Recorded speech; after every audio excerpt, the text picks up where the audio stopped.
Are the UK Labour government's policies advancing the cause for Scottish independence?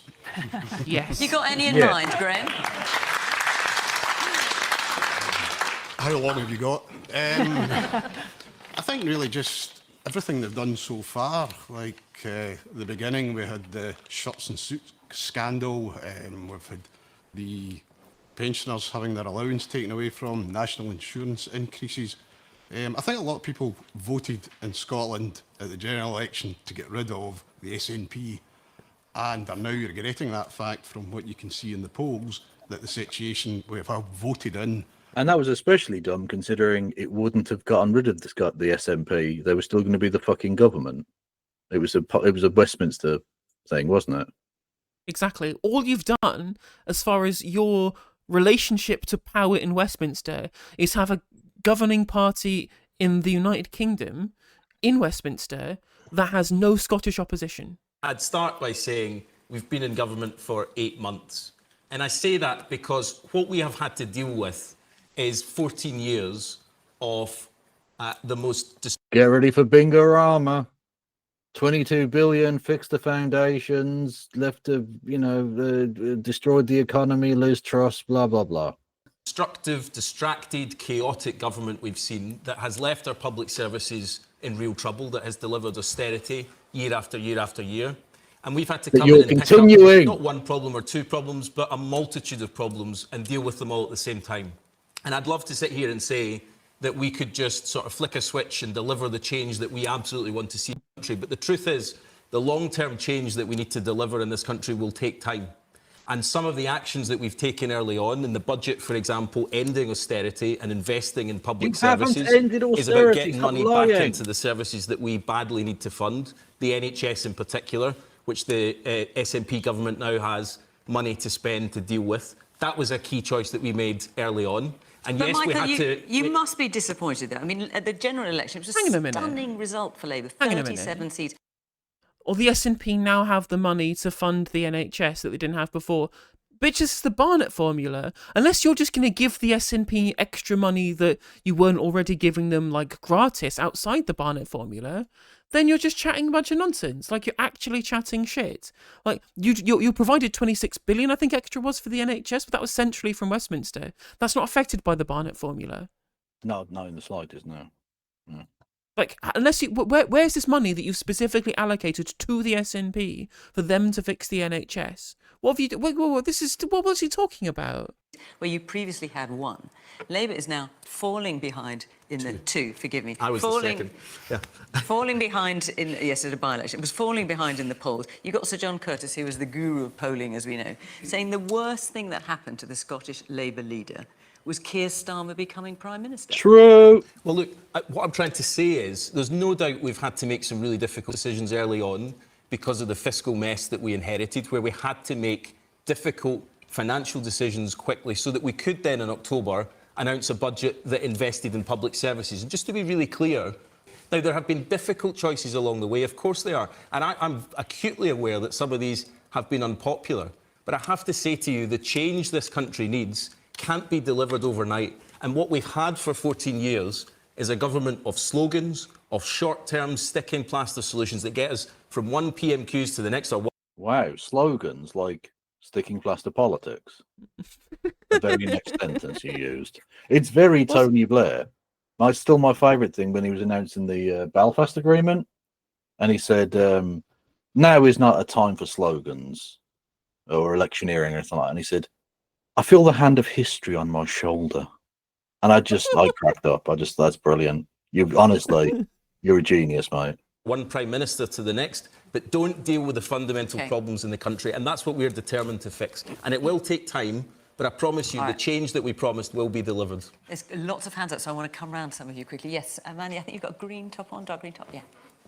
So, as the Energy Minister, you've said that you've been in for 8 months. So let's look at some of the promises that have been made. You talked about Grangemouth. Scotland is responsible for almost all the oil production in the UK, and we have so many oil refineries still. Not if we redesignate it. Not if we pretend the coast is different. I think you'll find that's in Hull, those oil fields. Exactly. What makes them in Hull? Dunno, but they are now. So exactly. Jog on. What are the Shetlands but just northern Yorkshire, really, when you think about it? Down in England, but yet the last oil refinery in Scotland is closed down. This seems just like a spiteful move towards the Scottish, saying that we are going to cripple your oil refinery production so that you can't declare independence because you won't have this source of income. Okay. I think a lot of people in Scotland probably would look at that and go, well, you know what, we do want to have a green transition. Maybe Grangemouth does need to close and we do need to move things on in terms of net zero, etc., right? Plenty of people in Scotland probably would agree with that. But the whole point of a just transition is that you use state investment and industrial policy to create new jobs in those communities to ensure that there's a continuity of employment and there is at least somewhere for people to work now that the old jobs have gone. This is why Thatcher was bad. It wasn't necessarily that she closed down the mines. A lot of people agreed that coal power was something of the past and we were going to move on to a new kind of generation in this country. The issue, of course, was that because she was a neoliberal, her plan for the mines was lol closed, fuck off onto the dole, mate, which we're going to pay with oil money from the North Sea, rather than I get it, you don't want to get moved on from your jobs, but we will take all of these northern towns that rely on their mining industries and we will take state money and invest it into new jobs for everybody, so there is continuity of employment, there's continuity of local prosperity and continuity of delivery of a local economy. And she didn't do that. She let it up to the market because that's how neoliberalism works, and the market decided it was much easier to create a service economy in Leeds, in Manchester, in Liverpool, in Birmingham, in Nottingham, etc., so all these towns died, right? And that's the problem. It's the lack of justness in the transition and the industrial policy of the decision, not this thing is closing down, therefore bad, which is far too simplistic. But unfortunately, practically speaking, it makes no difference because there's still neoliberals in charge, so the same thing's going to happen. So just hold that thought for now. Yes, man there in the sort of blue gilet. Labour want to destroy the oil industry in Scotland. Totally, that's what they want. But they've been trying to do it all for years. That's it, just destroy them. Man here in the yellow anorak. Rachel Reeves announced a bunch of investment last week, is it? On the third one, Oxford, Cambridge Arc. But none of these are in Scotland.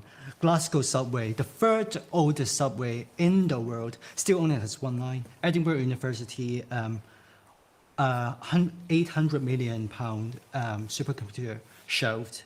HS2 doesn't even go to Manchester, let alone Scotland. So, you won't be able to deliver by 2026. Like, SNP is going to be in power for 24 years, is it? Forever, because they're the only party that even pretend to care about Scotland. It's so true. It's so true. And these the points I was making. This is the why. Greens, to be fair, but they're a relatively minor party at this point. Yeah. That's true. And that's the thing is that it's just the same as what's happening to Labour in the North East. Bunch of industries closed down, no policy to be able to rebuild those communities because they're spending all of their money, time and political capital in expanding Heathrow and pissing off everybody in the South East and investing in fucking Oxford and Cambridge who are never going to vote for fucking Labour anyway. It's such a wanton vandalism of their own political capital at the expense of their historic heartland communities. They burnt all of their goodwill straight away by going, tell you what we should do as a priority, freeze Granny. Yeah, literally. Brilliant. Brexit should have been such a wake-up call for Labour as to where their traditional heartland was at. And instead of going like, oh, well, maybe we should do something to take on the incredible disillusionment they have with the political process, they went, no, let's just do the racism and carry on being austerity. Let's carry on doing austerity, but with some of the racism, please. Before I come to the substantive question put by Graham, I'd like to remind Michael Shanks that the Conservative government maintained the winter fuel payment for 14 years prior to coming into government. It's so funny to me, right? This is the same Conservative Party. They floated the idea of getting rid of the winter fuel payment entirely in 2017. It wasn't just a means that we're going to get rid of it entirely in 2017. And there was one person who opposed them doing it. That was Jeremy Corbyn, wasn't it? It was Jeremy Corbyn who opposed them taking that welfare payment away. And come 2024, who's still opposing the cut of the winter fuel payment? It's Jeremy Corbyn. Wine Fuhrer, Of course yeah. it is. Yeah. Literally. And yet the Conservative Party went from opposing it when it was instituted by Gordon Brown to supporting it under David Cameron to opposing it under Theresa May to supporting it until now, with Mel Stride, who wants to cut disability benefits, being really pro benefits for millionaire pensioners apparently, and now. The Labour Party, they instituted it, and then they opposed it under Rachel Reeves as a Shadow Treasury Minister in 2014. Then they supported it under the Labour Party when there was an actual socialist in charge, and now fucking Keith's in charge and they got rid of it. Who's the only person with a consistent position on this? Of course it's Jeremy Corbyn, because he's the only politician that you can trust to be in any way consistent in his positions and his moral and his ethical background. Said that its removal would result in the deaths of thousands of pensioners. And that's exactly what they did. They removed it without any form of consultation or discussion. The point that Graham asked about independence, no, I don't think in any way that is the case. People in Scotland, I believe, are royally sick of this constant drumbeat of talking about breaking up our country. We've been trapped in this political paralysis, and at no point has Kate Forbes or any senior SNP politician come forward with any credible proposals as to how an independent Scotland would even function. Why do so many people in Scotland pay higher energy bills and yet have such a surplus of energy? I think most people in Scotland would... This is what I mean. Not to relitigate Scottish independence or whatever, but like, this is the condescending thing. There are much smaller, much poorer nations that work perfectly fine. Well, they're not necessarily great or whatever, but like they work. The idea that the Scottish people, there's no possible way you could make Scottish independence work. They'd be fine. They might not be as rich. That's certainly possible. It might not go brilliantly well, but they'd be fine. They're going to collapse into like, you're not going to just like turn around and go, oh, see you later, Scotland, and then turn back and it's on fire. They'd be fine. No better public services. Mr. Massey, Mr. Massey took the words right out my mouth. Why do people in Scotland earning £30,000 a year pay more income tax than they do? Which means an extra elsewhere? free prescription, free bus travel for under 22s. You're no longer in the government. All of these things are true. The free bus travel for under 22s. Free bus travel for under 22s was a green achievement in government, and that is tackling the cost of living crisis, putting more money in your pockets. I don't know, anyone here get the free bus travel or have someone in their family who Governments does? in Westminster That is come and putting go. more money into The UK your is here to pocket stay. because the Greens were in government, and that is exactly why progress. I'm sorry. When did you turn into the DUP there? Scotland says no. Is so important. Those who earn a little bit more pay a little bit more, so everybody else can benefit from things like bus travel for young people. Woman here in the front. Like when he asks the question, why do people earning 30 grand or more pay more tax? Well, because you've got like free prescriptions and free university education and a vaguely functioning transport system, and look, good things. Clean water, publicly owned clean water. You Incredible. do the vaguely like sensible thing that happens in every country where you pay tax. The government takes that tax and spends it on public services to increase the functionality and standard of life for the people of that place. It's how civilizations work. Water communism, exactly. It's great. The Scottish ones are always the best because you get applauses for these just kind of basic social democratic policies. Yeah, and you know full well, if any politician had said free bus travel can be benefited from through our progressive taxation in England, you'd have had an entire school hall full of stony-faced boomers going, how dare the young people get something for free? What's in it for me? And in Scotland, they just admit that actually maybe we should like our young people. I think the 8-month honeymoon of Labour is well and truly over. For three reasons, in my opinion: the two-child cap and the two-child benefit. The two-child benefit.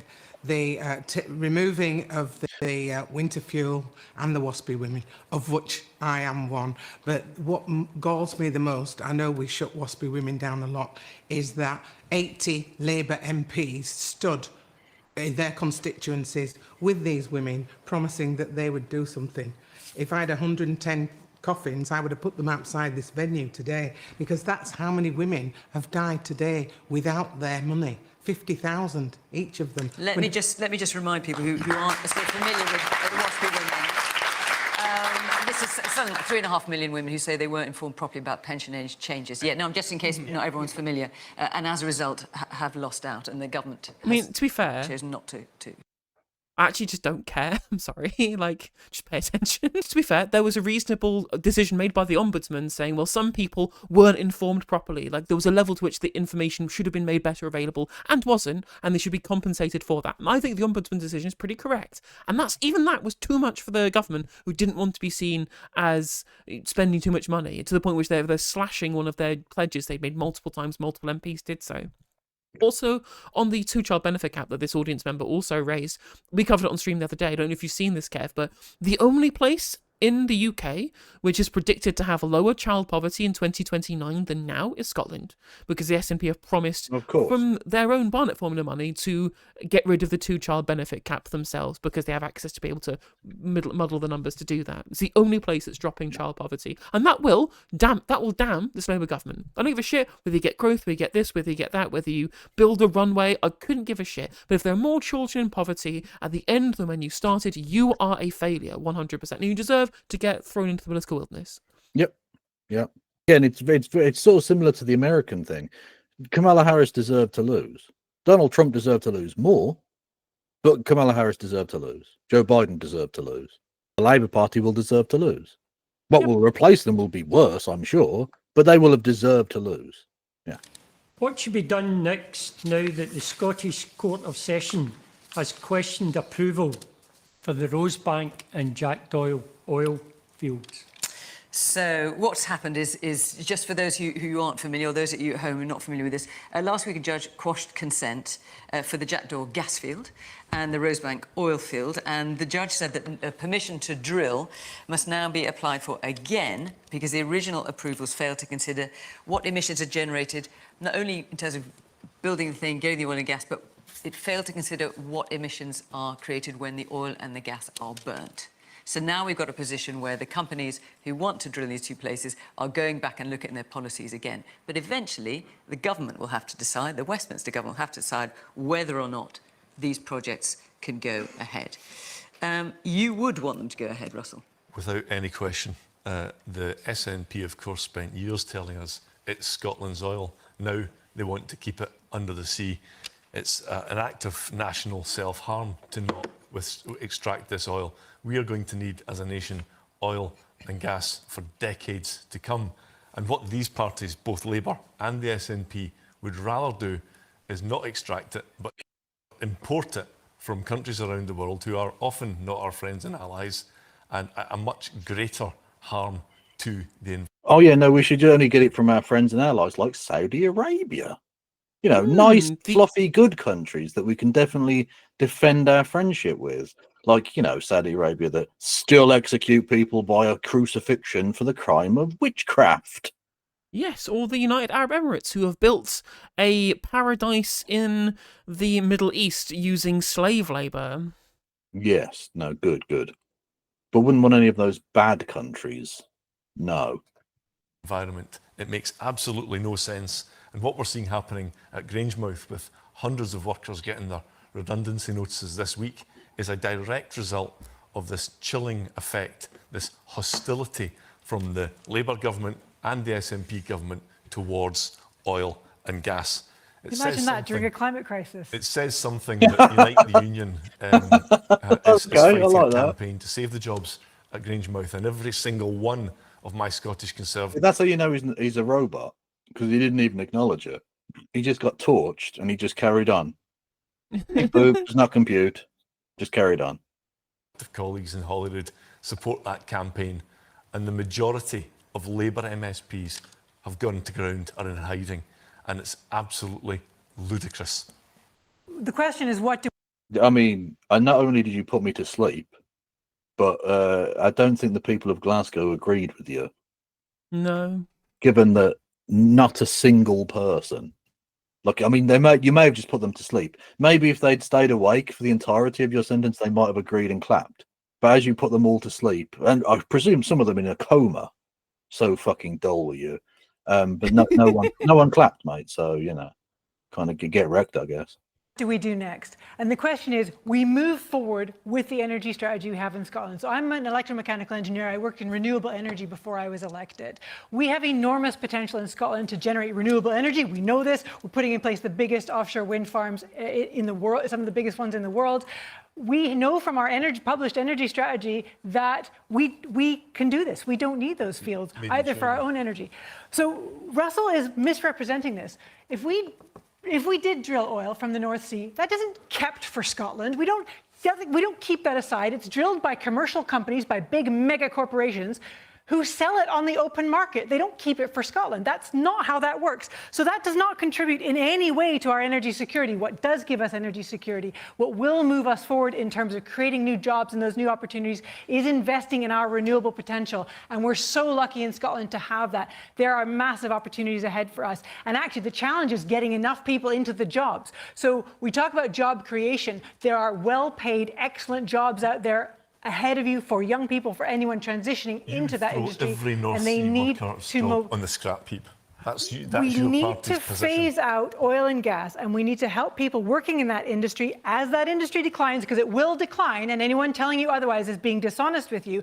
We need to be honest about that decline and not do what we did to Grangemouth, where the Conservatives, and I'm afraid even the SNP, were saying, we can keep doing this forever, guys. It's going to be fine. It's not going to be fine. Which is an oil refinery, and now Grangemouth that's is not an going oil to do that refinery. anymore. It's not going to be fine. And actually, I think the UK But government... hang on, his answer would be, we don't need to phase it out, and it doesn't matter about the transition of jobs because we're just going to throw the Scottish people on the scrap heap like we did with everyone else.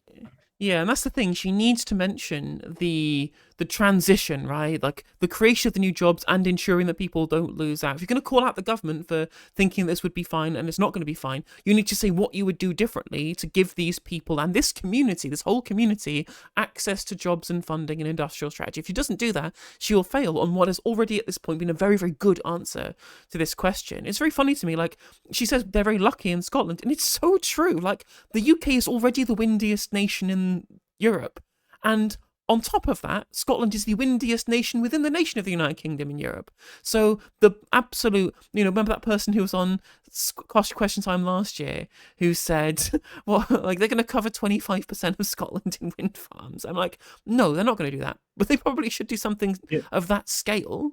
Yeah. Because they have all of the capacity to generate huge amounts of renewable energy very consistently as well. Scotland is basically empty. Like, there are, was it 5 million people? Mm. It's like the least densely populated bit of the country. Yeah, let's build loads of shit there. Yeah, that'd be cool. Especially if Ray Fiennes owns a house there. Government holds some responsibility for Grangemouth, because Grangemouth has the ability to be converted to biofuels and indeed to, in the long term, things like green hydrogen. So that refinery could be repurposed to other things. But the UK government chose to prioritise repurposing refineries down in England and has been once again neglecting investment in Scotland. Okay. That's a very good answer. Yeah. And the government at Westminster is going to have the final say on whether the Rosebank oil field should go ahead. Now, given that your boss has called it a colossal waste of taxpayer money and climate vandalism, I presume the government's position is it shouldn't go ahead. Well, let's be really clear in this particular case.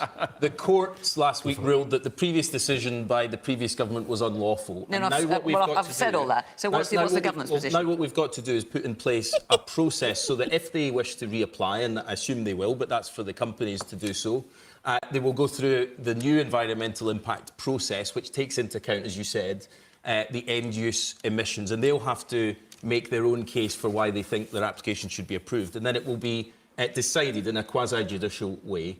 It's wrong for me to comment because it is my department that will be making a decision. But that's exactly surely why you should comment, because it's going to be down to you. So, I mean, I'm puzzled by that.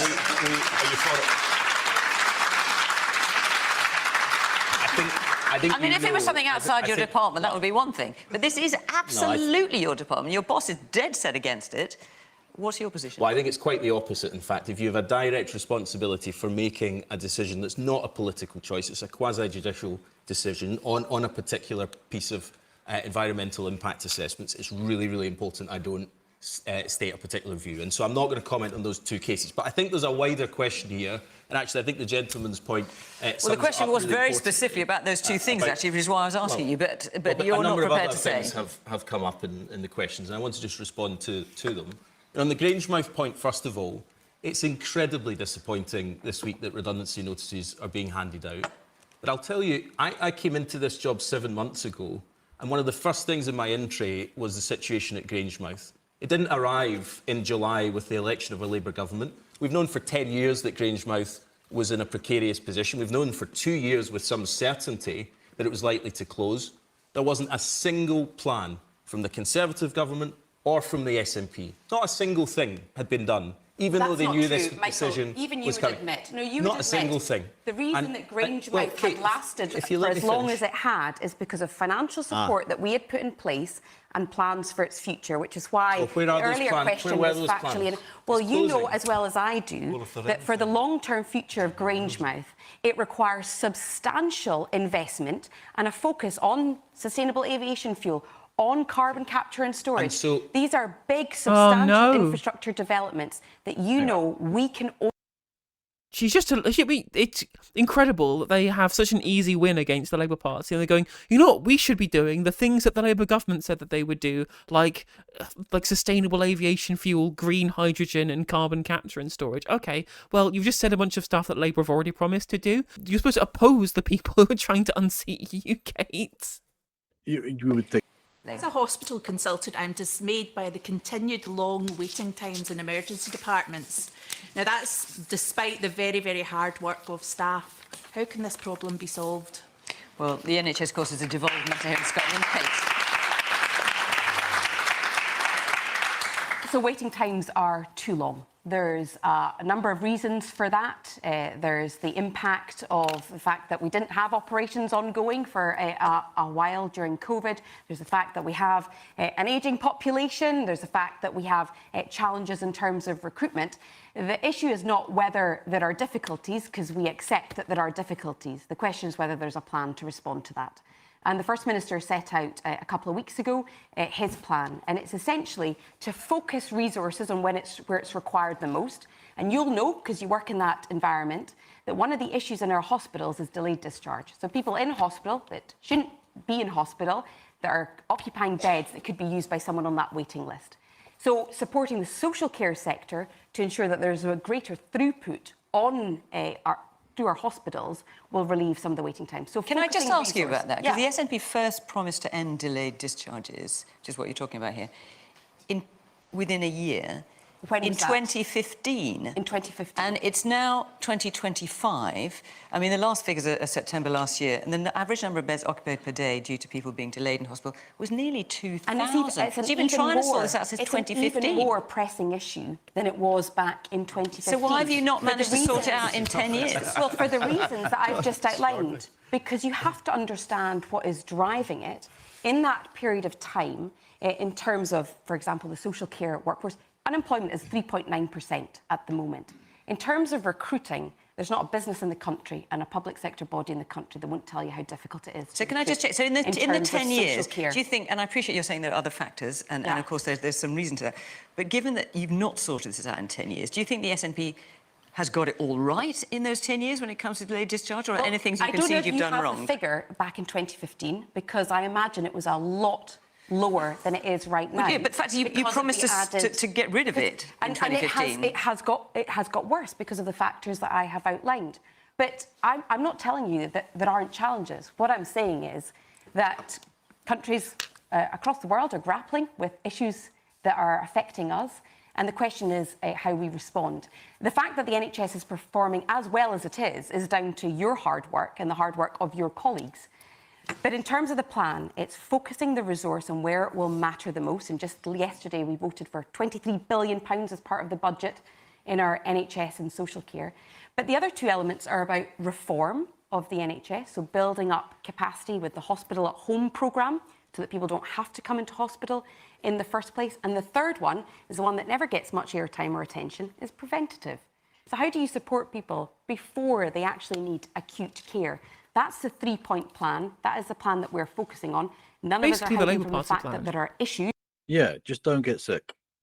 Just don't literally get sick. Be fine. Kate, care in the community, NHS reform, and having a plan for social care maybe at some point in the future.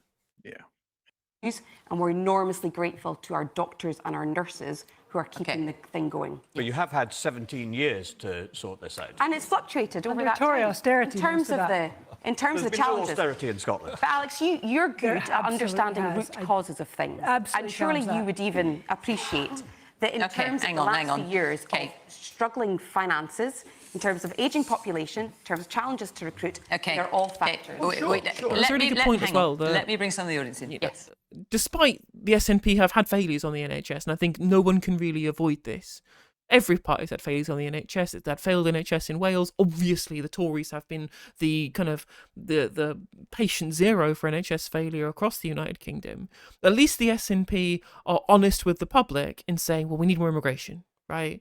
We have an ageing population and we're short on recruiting people to work in healthcare and in social care.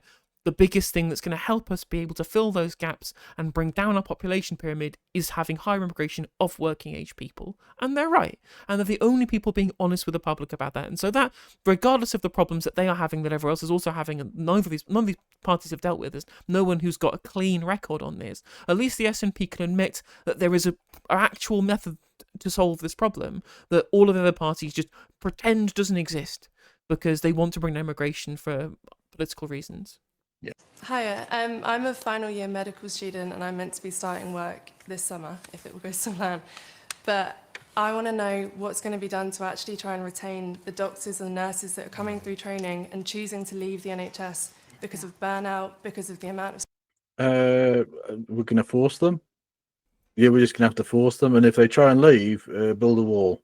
We're going full DDR with it. Okay, we're just going to build a wall and keep everyone in. Fuck you.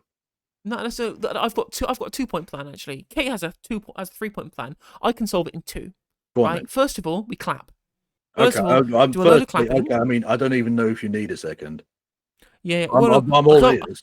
The second part of the plan is even better than clapping. We get some old guy to start running around his garden. Can that old problem guy? Solved. Can people then use AI to make amusing pictures of him, like kissing the Pope? Yes, exactly. Like think of all of like the meme economy, how that's going to grow. It's going to create meme jobs, and on top of this, the doctors will no longer want to quit due to burnout because they'll realise that they can pay their bills with the applause that we give for them. stress that they have to go through. Why aren't the doctors that are being trained here wanting to stay, and what's going to be done about it? Okay. Well, I think what we saw from John Swinney, who, let's not forget, has been round the cabinet table for most of the almost 2 decades the SNP's been in power, was, I think, the 5th NHS recovery plan in 4 years. We're going through recovery plans quite well, but not actually implementing the Menwith Hill, that's the one in the UK, yeah. Thank you. Change that we all want to see. And there's far too many people in this country, 1 in 6 of us, on an NHS waiting list. The chances are there's people in this room or people that you know on that waiting list. I have constituents come to me every single week with stories about cashing in pensions to get operations that they've been waiting for years, cashing in savings to go private, not because they believe in private healthcare, but because they can't wait for operations. So the first stage, I think, Claire, to your question directly, is to accept there's a problem and not to pretend that everything is fine in our NHS. The problem is we need to accept there are real challenges around workforce retention. I think is really critical. The staff we have in the NHS are phenomenal, but they're working in a system that isn't working. And they're having to work doubly hard to meet the requirements that they have to make to provide the patient care that they do. We should be doing much more in this. And look, briefly, the truth is, I've got 5 minutes. The truth is, it comes back to the first question, because this Labour government chose to end austerity so that there was the money in the budget that Kate Stop lying. Stop lying. You haven't ended austerity. You're just doing a different form of the same thing. To be fair to the Labour government, they have put more money into the NHS. Some of this has come at the expense of cancellation of other projects and of reductions in the welfare state and a potential slashing of welfare. And then on top of that, further cuts to some unprotected departments such as the Judiciary and the Home Office, right? Like, they have made cuts somewhere to be able to free up money for the NHS. The NHS is somewhere where they have increased the budgets overall. But as I said before, right, like, the scale of this problem is bigger than the tinkering that they're currently doing. That's the issue. Yeah, technocratic tinkering at the edges is not solving the problem at all. Yeah. The problem is even if you end austerity in the NHS, which I will give them, right? If you just kind of, if you have a microcosm, if you kind of separate off the NHS specifically as a section of government, austerity has been ended. The issue, of course, is that that's not a way you fix the problems that are created by austerity, right?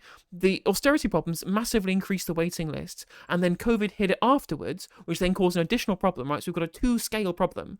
And by ending austerity, you get over that first hurdle of dealing with the problems of underinvestment, and that will only happen after 5 years, 10 years of keeping investment at this higher level, when it was 9% of GDP in the 2010s and 11% of GDP now. You're going to have to invest further and further to deal with the shortfall that was built up and compounded over 10 years of austerity. And then on top of that, you also have all of the additional problems that were caused by the pandemic on top of this lack of healthcare capacity, right? So just ending austerity, it's not good enough. It's a third of the way there, quite frankly, because as I said, the longer that you are underspending on the NHS, the more the problem compounds and the more you have to spend on it later to fix those problems. So it's fine. It's fine to say that, but it's not good enough. It's just not good enough. True, but we haven't initiated your clapping and Captain Tom solution yet, so we'll wait and see how that goes on. And also, very good point, Citizen Brooks in chat. A lot of that NHS money that's going extra is just going to the private sector, just frittered away into the pockets of the healthcare shareholders and the directors of the companies and the potential hand shandies that have been handed out to shareholders as well. And profits, that is also a big problem. Is inefficient and is spending people's money to help out donors to West Streeting rather than being done in the public interest for social utility. That's a very good point. And if you wanted to save money and be more efficient, you could bring these things back in-house. You could and should. Into the NHS. What we now need to see is not just more money, but a genuine change in government, because after 20 years, the SNP is incapable of change, and we need the change in the NHS now for all the people that we know are on waiting lists and who need the healthcare that they're not getting. We've got very little time left, so briefly. Well, I think it's very important to remind viewers elsewhere in the United Kingdom that the SNP government are wholly responsible for the NHS in Scotland and have been for almost 18 years. But not for the money that pays questions for it. When I speak are put to John Swinney. His repeated failings. He seems to be the only person in Scotland that it comes as a surprise to. Both of the times this guy has gotten an applause, it's because Lorna Slater has cut across him and stolen it from him. Yeah, the only time he has spoken into applause is because Lorna Slater interrupted him with a better point, which I think is funny. When winter comes along every year. Just a few weeks ago, the Royal College of Nursing produced a report that was heartbreaking. It laid bare the reality of what it's like in hospitals across Scotland. And this government is good at making excuses. It's fantastic at producing reviews and talking shops. It's clearly not going brilliantly in England either, can I point out? Indeed. Yeah, Exactly. I'm not going to fall into the trap of nationalism and start trying to point the finger elsewhere. I'm talking about what's happening in worse in Scotland. England. Can we not say surely that it's better? Go on, yeah. But it's worse in England, right? It's always been worse in England. Throughout the entirety of this period, it has been worse than England, right? Again, I'm not saying the SNP are perfect. Clearly they are not, and clearly Kate Forbes is not only imperfect, has also been a pretty terrible advocate for their positions by giving a bunch of technocratic nonsense, which is usually outside of the SNP's wheelhouse on this stuff. Anyway, they've not been perfect. They've clearly have some problems. But everywhere else in the country, England is worse, and Wales is even worse than that. So the only people who have a record that they can even stand on is the SNP, because Labour can't stand on their record in Wales, which is worse than the Tories' record in England, which is worse than the SNP's record in Scotland. Yeah. So yeah, you can't. I mean, again, even in Wales, when it comes to Wales, they are still at the mercy of which way Caesar's thumb points over in Westminster, right? That's the issue that all of these areas have. The sword of Damocles or the sword of Westminster. Mm. In Labour-run Wales. That's one of the stock lines. Politicians. That's a stock line of John Swinney's. He's always wanting to point the finger elsewhere. All right. We're responsible for what's happening in Scotland. I wonder why you specifically don't want to look at England at all, ever. Yeah, it's just the brazen, the absolute temerity, the barefaced cheek of anybody from the Conservative Party pointing the finger at anybody else over management of the NHS after the last 15 years. No, I'm sorry. Again, just cannot wait for these people to be expunged from history, politically speaking. Oh yeah, of course, absolutely, naturally, yeah. You made the point. that the SNP don't control how much money they get. They obviously control how much money they spend of the money they got in the NHS. Are you saying it's just about money? And well, all roads lead to Westminster. The money that Scotland has to spend on things like the NHS comes from Westminster. That is where it comes from. 14 years of underspending. Where we have done better with that money in Scotland is doctors and nurses are paid better in Scotland than they are in England. And we are proud of being able to deliver that while the Greens were in government. We're so pleased to be able to pay our NHS workers more fairly. But the stories are heartbreaking from workers and from patients in the NHS. And it will take the Labour government in Westminster to make up for the 14 years of austerity with a proper investment in the NHS. You cannot fix 14 years of a problem with 1 year of making it slightly less bad. And let me just come back to this, man, because you made a point right at the very beginning. Thank you very much. She smashed She's it. quite good, yeah, I've got to say she's been good. I mean, I hate to say it, but she's kind of better than the ones we have in the Green Party of England and Wales. Largely, yeah. I I'm quite not saying like they're Carlden, bad. yeah. I'm not saying they're bad. Their points are good, and I support the policies, and I think that they're good people with correct ideology, with ideological positions I agree with. But like the fire, the anger that Lorna Slater comes out here, you know, really holding these people to account and taking them to task, is Well, that's what I want to see. If you want to tap into people's anger, you don't do it by being like nicey. Nigel Farage comes out there and shoots from the hip and says like, oh, "This is a fucking disgrace." You know, that's how you connect with people who are angry, saying, well, the current government's fiscal position is unfortunately leading to a degradation of the quality of, like, people are bored, they're not fucking listening. Yeah, like people like Carla Denyer go all the time say, well, we will support the government when they do things we agree with. No one cares. No one fucking cares. Just talk about the things that you disagree with and tell them why the current government is bad. Otherwise, they'll just keep voting for the same government. Like, I'm sorry. This may be nicey. It may make you look like a real politician. You like the sensible person that all of the centrists say that they want. These aren't your electorate. These aren't the left wing's key electorate. Ours are left behind people, whether they're young people in post-industrial towns. Where it doesn't matter. You know, the people of the home counties who like to see sensible centrist politics. They're not interested in what we have to say. It's people who are disenfranchised, and they are angry, and they're angry with the Tories and with the Labour Party. Yeah. The people you're trying to appeal to is not David Mitchell, it's the one David Mitchell calls morons. Exactly. You're 100% correct. Hey there, if you enjoyed the video, make sure that you like and leave a comment. That helps the video out in the algorithm. If you subscribe and ring the bell, it'll let you know when I go live. I stream every day on YouTube and Twitch. You can also follow all of my socials down in the description. And if you want to support me in a more financial manner, there's a join button for membership. It's just 99p to be a member on YouTube, as well as a Patreon, and there's some merch there as well. And hopefully I'll catch you on the next video. Take care.